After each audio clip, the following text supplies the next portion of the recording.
हम तो आप लोगों से आज यह कहने के लिए आए हैं, आप बेटा से सुख पाना चाहते हैं, आप बेटी से सुख पाना चाहते हैं, आप पत्नी से, आप पति से, आप भाई से, आप नौकरी से, आप इलेक्शन में जीत कर कोई बड़ा लीडर बन करके, आप बहुत बड़ा धनवान बन करके, कभी नहीं, कभी नहीं, दुनिया का कुछ भी बनकर आप सुखी नहीं हो सकते हैं। संत कबीर साहब ने तो ब्रह्मा विष्णु तक को लपेट लिया है। सच कहो तो कोई न माने, झूठ कहा नहीं जाई हो। ब्रह्मा विष्णु महेश्वर दुखिया, जिनिया राह चलाई हो। अवधू दुखिया, भूपति दुखिया, रंग दुखी विपरीती हो। कहे कबीर सकल जग दुखिया। कबीर की दृष्टि में सब दुखी हैं, आप कैसे सुखी हो जाएंगे? आप आए हैं आज किसके पास? मेरे पास आए हैं और गुरु महाराज की शरण में आए हैं। इतने सारे बेटा बेटी वाले, नाती पोते वाले, धन दौलत वाले ऐसे के पास आए हैं जो बिल्कुल निर्वंश है कुछ यहाँ? गुरु महाराज के पास भजन रूपी धन को छोड़कर, उन्हीं का डमरू में बगल में बजाता हूं तो थोड़ा बहुत इधर भी होगा, इसके अलावा क्या है? गुरु महाराज के पास न नाती है, न पोता है, न बेटा है, न बेटी है, न फैक्ट्री है, न कुछ है, कुछ नहीं। भजन रूपी धन को छोड़कर आप क्या कह सकते हैं गुरु महाराज के लिए? क्या है इनके पास? और आप लोगों के पास ये सब बहुत है, तो भी यहाँ आए हैं। आप लोग पागल नहीं हैं, पागलपन खत्म करके यहाँ आए हैं। आप लोग सब कुछ छोड़ करके, जो सब कुछ छोड़े हुए हैं, ऐसे के पास आए हुए हैं कि आप लोगों को दुख हो रहा है। थोड़ा सा विचार तो करिए। सोफा पर बैठने वाले, पलंग पर बैठने वाले, समग्र सुविधाओं के बीच जीने वाले, आज पुआल पर जैसे तैसे कसम कस बैठे हुए हैं। तो भी पलंग पर, सोफा पर जितना आनंद नहीं मिलता होगा, उससे ज्यादा आनंद यहाँ पुआल पर मिल रहा है। कुछ तो बात जरूर है यहाँ, कुछ बात जरूर है। गुरु महाराज के पास संसार का कुछ नहीं, लेकिन गुरु महाराज ऐसी जगह पर रहते हैं जिस जगह पर दुख नहीं रहता है।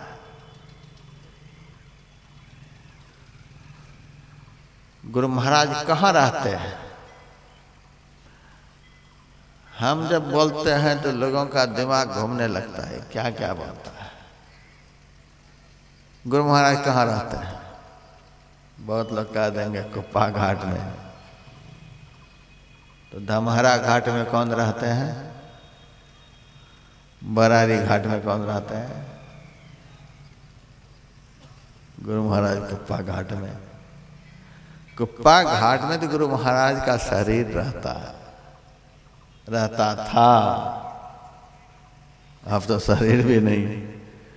कुप्पा घाट में गुरु महाराज का शरीर का भी रहता था। सिकलीगढ़ धरहरा घाट में, खोकसी श्याम घाट में गुरु महाराज का शरीर रहता था। गुरु महाराज कहाँ रहते?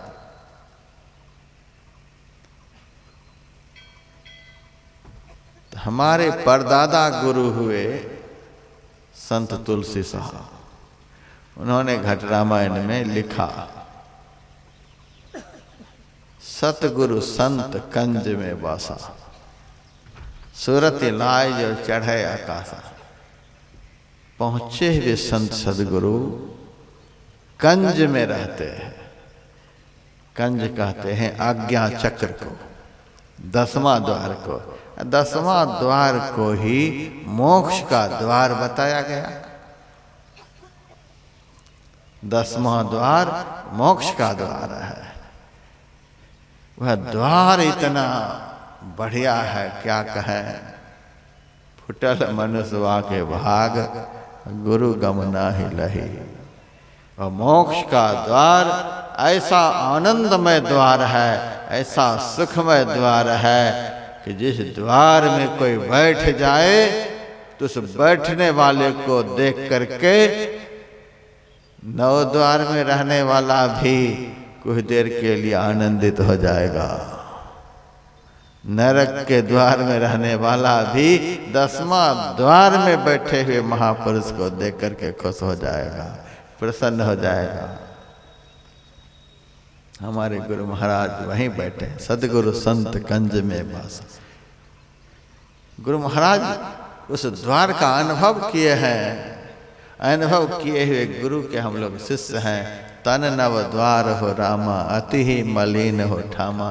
त्यागी चढ़ो 10म द्वारे, सुख पाओ रे भाई। देखो कैसा सुख है, देखो कैसा सुख है। कोई पूछे होंगे तो उस द्वार में कैसे जाया जाए महाराज जी? तो गुरुदेव ने कहा, भजो भाई गुरु गुरु, गुरु रूप ध्यान धरो, सन्मुख बिंदु निरेखो, सुख देखो रे भाई। देखो कितना सुख है। जिस द्वार के दर्शन के लिए गुरु महाराज कहते हैं, उस द्वार का कोई दर्शन कर ले तो सुख देखो रे भाई। देखो कैसा सुख है। बिना बेटा का सुख मिलेगा। बेटा से कितना सुख मिल रहा है, सारे बेटे वाले को तो पता है ही। बिना बेटा का सुख मिलेगा। कभी भी आप महात्मा का सिर खाने के लिए नहीं जाएंगे कि एक बेटा हो जाए। बिना बेटी का सुख मिलेगा, बिना नौकरी का सुख मिलेगा, बिना व्यापार का सुख मिलेगा, बिना घर का सुख मिलेगा। किसी भी तरह से भजो भाई गुरु गुरु, गुरु रूप ध्यान धरो, सन्मुख बिंदु निरेखो। किसी भी तरह से ये तीनों काम कर लो।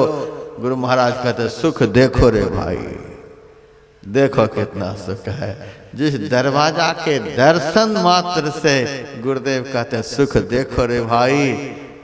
और जिस दिन उस दरवाजा में प्रवेश कर जाएंगे, उस दरवाजा में प्रवेश करके चलने लग जाएंगे, उस दरवाजा के भीतर रहने वाले को देख लेंगे, वो दिन के सुख का तो कोई वर्णन ही नहीं कर सकता।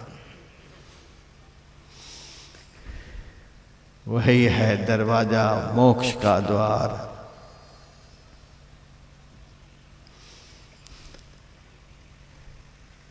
उस द्वार में जो प्रवेश करेगा उसको मोक्ष मिलेगा। और मोक्ष का नाम सुन करके संत मत के लोग तो खुश हो जाते हैं, और जो इधर उधर वाले हैं थोड़ा बहुत परेशान होते हैं। काहे के लिए हम उस दरवाजे में प्रवेश करेंगे, मोक्ष ही मिल जाए। मोक्ष के लिए तो काशी लोग जाते हैं। काशी में मोक्ष पाने के लिए लोग जाते हैं। मोक्ष का मतलब यही समझते हैं, मर जाना। काहे के लिए उस दरवाजे में हम घुसें कि जिसमें घुसते ही हम मर जाएं। मरेंगे तो जरूर, मरिए तो मरी जाइए, छूट पड़े जंजाल। ऐसे मरने को मरे दिन में 100 बार। मरेंगे तो जरूर। क्या मरेंगे? मोक्ष के द्वार अर्थात 10वां द्वार में जो प्रवेश करेंगे, उनका सबसे ज्यादा दुखदायक जो स्थूल शरीर है वह मर जाएगा, वह चेतन रहित हो जाएगा। स्थूल शरीर मर गया, चेतना शून्य हो गया, तो कितना सुख मिलेगा। मर जाने का मतलब यह नहीं कि वो सदा सदा के लिए खत्म ही हो गया। स्थूल देह पर विजय प्राप्त हो गई, चेतन को निकाल लिया स्थूल देह से। स्थूल देह में चेतन के रहने से भूख लगती है, प्यास लगती है, ठंडी लगती है, गर्मी लगती है, बहुत तरह के अभाव का अनुभव होता है। ये सारे खत्म हो जाएंगे तो कितना सुख मिलेगा। भूख नहीं लगे, भोजन नहीं किया जाए, बिना भोजन के ही कमजोरी का कभी अनुभव नहीं हो, बिना पानी पिए ही प्यास बुझ जाए, कितना आनंद आएगा। सुंदरदास जी महाराज भगवान से कह रहे हैं, आपने बेटा दिया बहुत अच्छा किया, बेटे दिया बहुत अच्छा किया, घर मकान दिया बहुत अच्छा किया, ये दिया वो दिया बहुत अच्छा किया, लेकिन एक चीज दे करके बहुत बुरा किया, पेट दियो बड़ दोष लगाई। पेट दे करके तो हे भगवान आपने सत्यानाश कर दिया। इसी पेट के लिए आदमी क्या नहीं करता है, क्या आफत दे दिया। जब तक इस देह में चेतन का फैलाव रहता है तब तक इसमें भूख लगती है, प्यास लगती है। हमारे गुरु महाराज जीवन के अंतिम क्षण में अत्यंत जीर्ण शीर्ण हो गए थे। लगभग 20 किलो का वजन रह गया था, इतना जीर्ण शीर्ण शरीर हो गया था। और मौज में कभी कभी आकर के कहते थे भूख लगी है, तो सेवकगण बिल्कुल तैयार, भोजन की थाली सामने है। पूज्यपात महर्षि संसेवी परमहंस जी महाराज, चांदी की थाली है, सोने का चम्मच है, सोने के चम्मच से भोजन को उठाते हैं, गुरु महाराज के मुंह में डालते हैं। जैसे मुंह में डाले गुरु महाराज अंतर्मुख हो गए, तो मुंह में डाला हुआ भोजन भी नीचे गिर जाता था। अब देखिए किसको भूख लगी, किसने भोजन को ग्रहण नहीं किया। 9 द्वार से 10वां द्वार में जब चेतन का सिमटा हो जाता है, तो सोने के चम्मच से भी मुंह में कुछ डाल दिया जाए तो ग्रहण नहीं होता है। यदि तिल भर भी वहां से 9 द्वार की तरफ चेतन बढ़ जाए, फिर तो भूख सवार, प्यास सवार, दुनिया भर के आफत सवार, तो मोक्ष तो मिलेगा ही। स्थूल शरीर से निकलेंगे तो स्थूल जितने आफत हैं सब खत्म हो जाएंगे। सूक्ष्म शरीर से निकलेंगे तो सूक्ष्म आफत खत्म हो जाएंगे। कारण से निकलेंगे, कारण आफत खत्म हो जाएंगे।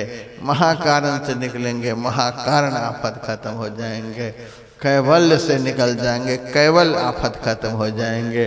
उस द्वार में प्रवेश करते जाएंगे और प्रत्येक शरीर के साथ जो आफत लगे हुए हैं सारे आफत खत्म हो जाएंगे। जिस दिन कोई शरीर नहीं रह जाएगा, केवल आप रह जाएंगे, आपको बनाने वाले रह जाएंगे, उस दिन सारे आफत खत्म हो जाएंगे। यही है अखंड सुख मोक्ष। हम प्रभु प्रभु हम एक कहीं होई, द्वंद्व और द्वैत रहे नहीं कोई। मैं ही ऐसी आरती की जाए, भव महा बहुरी जन्म नहीं ली जाए। ऐसा सुख पाना चाहते, ऐसा आनंद पाना चाहते, ऐसी शांति पाना चाहते हैं तो उस द्वार में प्रवेश करना पड़ेगा। लेकिन याद रहे, झूठ बोल करके कोई चाहे उस द्वार में घुसने के लिए बहुत मुश्किल है। झांक नहीं सकते। झूठ बोलने वाले 10वां द्वार को तो झांक नहीं सकते। चोरी करने वाले, सत्संग में भी जाकर के चप्पल बदल लेने वाले उस द्वार को झांक नहीं सकते। किसी भी प्रकार के नशाओं का सेवन करने वाले उस द्वार को झांक नहीं सकते। मन वचन कर्म से किसी को दुख देने वाले उस द्वार को झांक नहीं सकते। दूसरे की माँ बहनों को बुरी निगाहों से देखने वाले उस दरवाजे को झांक नहीं सकते। दूसरे की निंदा चुगली करने वाले उस दरवाजे को झांक नहीं सकते। 9 द्वार की गंदगियों में सड़ने वाले उस द्वार को झांक नहीं सकते। संसार के विषय भोगों में डूबे रहने वाले उस द्वार को झांक नहीं सकते। षड विकारों का जो शिकार हो गया है वह उस दरवाजे को झांक नहीं सकते। कंचन कामनी के शिकंजे में जो फंस गया वह उस दरवाजे को झांक नहीं सकते। जिस दरवाजे के दर्शन मात्र से गुरुदेव कहते हैं सुख देखो रे भाई, ऐसे ऐसे लोग उस दरवाजे को तो झांक नहीं सकते। प्रवेश करना तो बहुत दूर की बात है। आप लोगों का मन करता है उसमें घुसने का? जब आ गए हैं तो कुछ तो बोलिए। उस दरवाजा में घुसने का मन करता है, उस दरवाजा को झांकने का मन करता है, करता ही है। ये देखिए बोलने लग गए, घुसना ही चाहिए। इस मानव तन को पाकर ही उस दरवाजे को झांक सकते हैं, उस दरवाजे में प्रवेश कर सकते हैं। यह तन यदि हाथ से निकल जाएगा केवल रोना रह जाएगा। अभी तो हम कभी रोते हैं तो कभी हंसते हैं, कभी रोते हैं तो कभी हंसते हैं। और यदि अंदर के सुखमय दरवाजे को झांके बगैर चले गए तो हंसना सदा सदा के लिए बंद हो जाएगा। केवल रोना रह जाएगा, रोना रह जाएगा।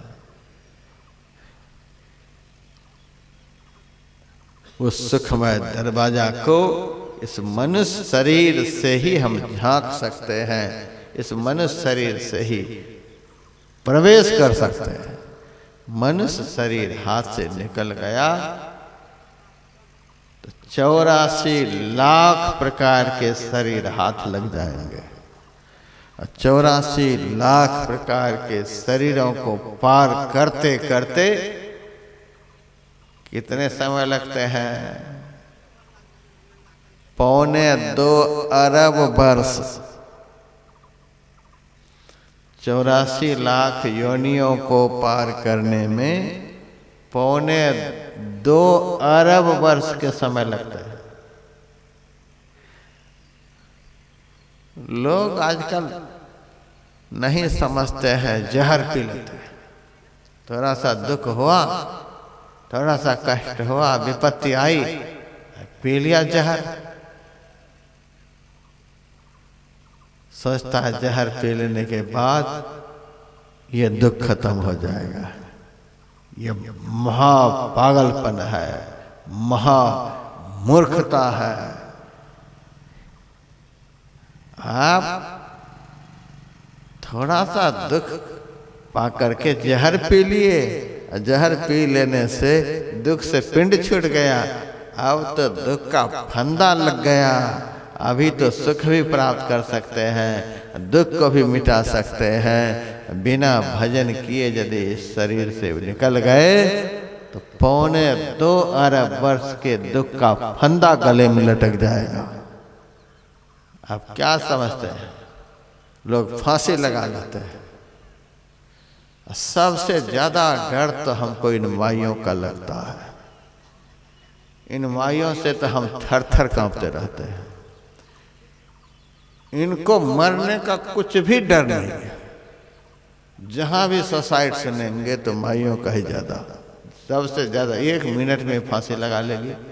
1 मिनट में मैंने तो देखा है नजर से, तुरंत पेट्रोल डाल लेती है, डीजल डाल लेते, किरासन तेल, धू धू शरीर में आग जलती रहती है, छटपटाती रहती है, वो जाने नहीं देती है। इतना क्रोध है इनके दिल में। आप क्या सोचते हैं? जल के मर जाएंगे तो दुख खत्म हो जाएगा? फांसी लगा लेंगे तो दुख खत्म हो जाएगा? पानी में कूद जाएंगे तो दुख खत्म हो जाएगा? जहर पी लेंगे तो दुख खत्म हो जाएगा? कोई भी यदि ऐसा गंदा काम करता है तो महाअपराधी है। आत्म हन गति जाए, आत्महिंसक की गति में हो जाएगा। मनुष्य शरीर हाथ से निकल गया, आप दुख से बच गए। दुख का तो फंदा लग गया, अब पता चलेगा दुख किसको कहते हैं।